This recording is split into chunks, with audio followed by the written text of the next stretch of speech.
Hello and welcome to the Revealed Reality Bible Study Series. I am Reverend Art B. Carter Jr. and I will serve as your host and facilitator. Our present series is from the Gospel of John.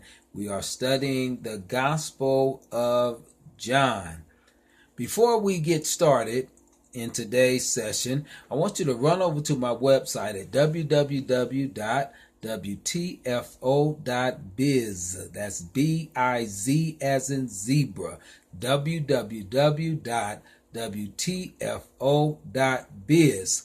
Click on the Revealed Reality Bible Study link on the bottom left-hand corner of the home page, and it will take you to the resource page for this study. On that resource page, you can view the PowerPoint display in PDF form. That's the document from which I am presenting. You can also download that PowerPoint presentation, or you can print it off. You may also, there on that resource page, view the video files that accompany each session. And I'm very excited about this. You can also join our online interaction right there on the resource page. You can ask questions. You can give insight. You can give opinions. You can join in the dialogue on this study. Again, all this can be found on my webpage, www.wtfo.biz. Click on the Revealed Reality Bible Study link on the bottom left-hand corner of the page. Again, I'm Art B. Carter Jr., your host and facilitator, and we are studying from the Gospel of John. This session will cover part 1 in the series. I invite you, if you haven't already done so, to go there to my website, click on the link I just told you about, and view the introduction to this series, which answers many questions and also serve as the building block for the teaching in this series. But whether you view the introduction or not, if you just want to start here on part 1, I think you'll be able to still follow along.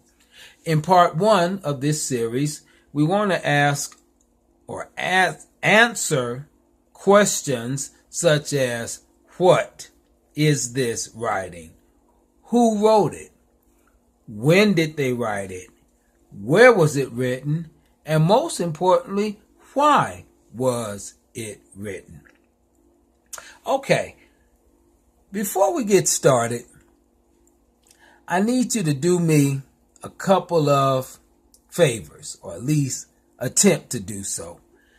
I want you to attempt to take off the traditional lenses through which we interpret the Bible, particularly the New Testament writings. Getting mixed up here. Sorry about that. Take off the interpretive lenses through which we usually interpret New Testament scripture writings. We remember that doctrines that we take for granted that have been handed down to us, such as Christ is fully God and fully human, that doctrine was not established until 300 years almost after the death, burial, and resurrection of Jesus Christ. And all this information is in the introduction. At the Council of Nicaea, called by the Emperor Constantine in 325 of the Common Era, it was a convocation of all of the heads of Christian communities throughout the Roman Empire. The Emperor Constantine wanted to use Christianity as one way of uniting the empire, but in order to do so, he understood that at that time there were so many different Christian groups and sects, and many of them believed completely different things than the other communities believed. And so you just had all types of various beliefs about who Jesus was and why did he come. And so Constantine said, no, we need to come up with uniform doctrines and uniform beliefs, uniform understanding that all Christians will embrace. And we're not going to leave Nicaea until we hammer out these things. And so again, it was at Nicaea that we got such doctrines such as the two natures of Christ, fully God, fully human. But John would not have given that exact same interpretation. And so again, what I'm inviting you to do is take off those lenses that have been handed down to us, lenses such as the doctrines that were established at Nicaea. Take those lenses off and take off your predisposed lenses. You know, those predisposed lenses that when you open up the Bible, you already know what it's talking about, and you know what it's talking about based upon what you've heard or what you've been taught or what you read previously. We want to take off those lenses. All right. Want to take off the lenses of modern day interpretation. And once you take those lenses off, then what I'm going to need you to do is to put on a different set of lenses. The lenses throughout which I want you to view this writing is through John's lenses.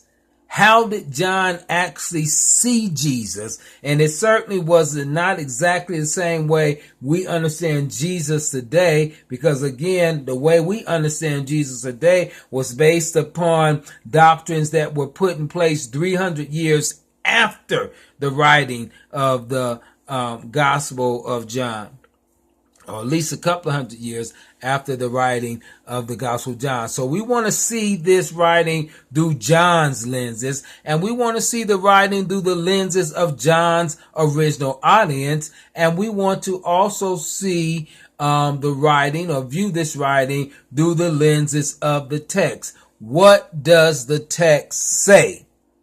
All right. Let's get to work. Two things we need to accomplish, and that is, number one, we need to bridge the gap between what we've heard these scriptures to mean and what John actually says. And then we want to bridge the gap between what we think the scriptures say and what we actually read in the scriptures. What do we read the scriptures as saying? Not based upon modern day interpretation, but based upon how John understood the personhood and the work of Jesus the Christ. So let's answer the first question, the what. What is this writing? Well, we know this writing is a part of a genre known as the Gospels.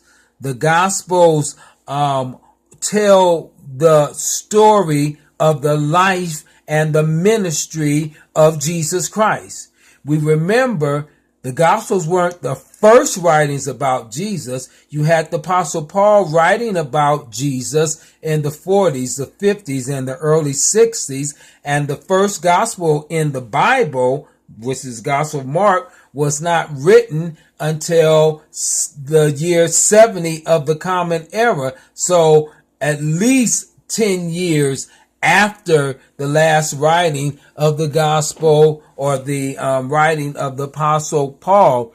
And so it wasn't until after Paul's writings that the gospel writers came along and established this genre of Jesus' life and his ministry. You notice that in Paul's writings, even though he establishes our understanding of the death, burial, and resurrection of Jesus, he doesn't give any stories about Jesus' healings, his exorcism, his childhood, his family, nothing like that. He just gives the information regarding what the gospel is all about, which is the death, the burial, the resurrection, and the ascension of Jesus. So John is a part of this genre called the Gospels, which tell the stories about the life and the ministry of Jesus. Before we go on, let's just take a quick break.